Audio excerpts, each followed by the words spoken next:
All right, so Dexter New Blood has reached its conclusion, and quite a surprising conclusion, really. Given the success of the show and just the potential of more Dexter, it's kind of amazing that spoilers that they killed him off. At the same time, it's really great that they did. This was pretty much the finale, the ending that the show Dexter deserved in the first place. It was a emotionally poignant, fitting end to our favorite serial killer slash vigilante.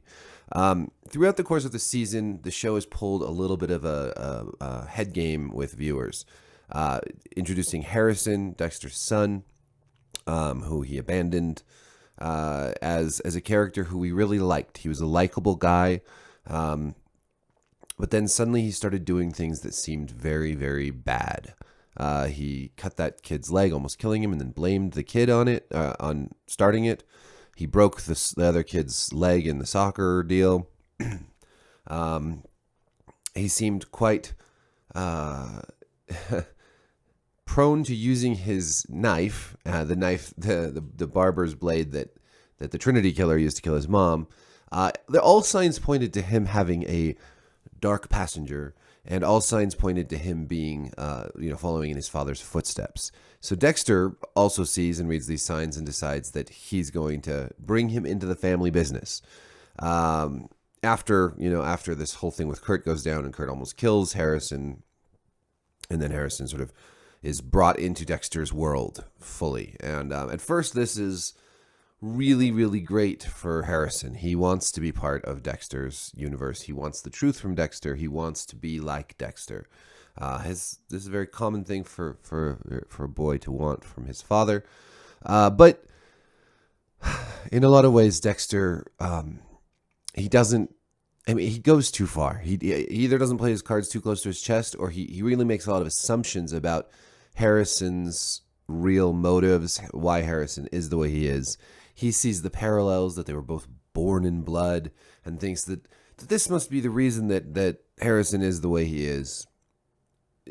He even thinks it's the reason he is the way he is. Of course, there's no telling that Dexter wouldn't have turned out, as a serial killer without that traumatic experience.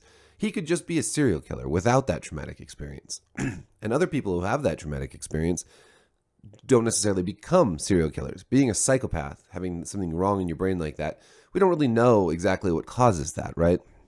Trauma has different outcomes depending on who's suffering the trauma. And sometimes it's just something wrong in your brain. Some serial killers don't have really deeply fucked up trauma experiences in their past. So they kill Kurt in the second to last, the penultimate episode of Dexter New Blood. And in this finale, Kurt's parting shot is having tipped off Sheriff Bishop, Angela, to Matt's titanium steel pins, and saying that Jim Lindsay killed Matt. And then she finds one of those in the burned out rubble of Dexter's cabin. So she arrests Dexter, and he sends her off to go see Kurt's gallery of dead women. And then Dexter escapes by killing Logan, which is horrible because Logan is a great, really nice, really decent man. And this is the tipping point for Harrison, where he realizes that his father is full of shit. So Dexter does one more good thing, really, by showing Angela where Kurt's trophies are and sort of cracking that case for her. Of course, no one will know that he's dead, so there will be no real fulfillment of justice for the families of all the victims, but it's something. But when Harrison encounters his father in the forest, and Dexter's like, we need to go now,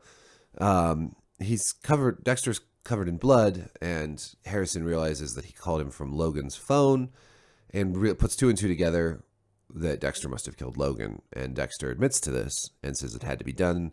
He says he would not comply, like he's a cop shooting a perp or something. And Harrison realizes that no, Dexter isn't like Batman. He's not really just a vigilante who's out, saving innocent lives by taking down the bad guys. he's actually a serial killer, a legit serial killer who has to kill, who's addicted to killing, and who will kill innocent people in a heartbeat. Excuse me, in a heartbeat to get away, because getting away, not getting caught, that's part of his code, right? And we saw this. He was going to go for a knife when Angela had the gun on him, so he'll kill. I mean, he was going to kill Molly before Kurt showed up, and then he saved Molly. He doesn't want to be a bad guy, but he's left a trail of innocent bodies. Innocent people's deaths are on his hands. And Harrison realizes this and tells him he should turn himself in.